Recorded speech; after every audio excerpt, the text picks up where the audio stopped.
രോഗം എന്താണെന്ന് തിരിച്ചറിയാതുള്ള ചികിത്സയിൽ ഇവിടെ നടക്കും. കൊച്ചി തുറമുഖം വീതിയും ആഴവും കൂട്ടി ആധുനിക തുറമുഖമാക്കിയ അന്ന് മുതൽ ഫോർട്ട് കൊച്ചി മുതൽ ചെല്ലാനം മന്ദകാരനൊഴി വരെയുള്ള തീരങ്ങൾ പ്രദേശങ്ങളിൽ നിന്നും മണ്ണൊഴുകി പോകുന്നതാണ് ഇവിടുത്തെ പ്രധാന വിഷയം. ഈ സമരത്തിനൊരു ഓളം ഉണ്ടാക്കാൻ സാധിച്ചിട്ടില്ല എന്നുള്ളത് കൊണ്ടാണ് ഈ 2040 3000 കടന്നു പോകുന്നത്. കാരണം സമരം ഒരു സൈഡിൽ നടക്കും.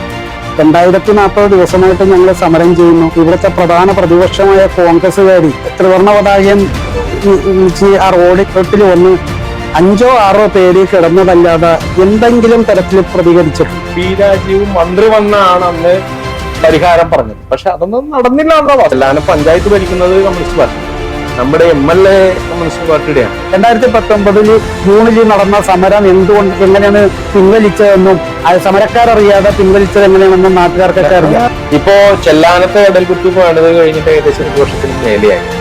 അപ്പൊ വീണ്ടും ഇവിടുത്തെ പ്രവർത്തനം എന്ത് തുടങ്ങാത്തത് എന്നുള്ളതാണ്. ഞങ്ങൾ ഈ സർക്കാരിന്റെ എതിരൊന്നുമല്ല.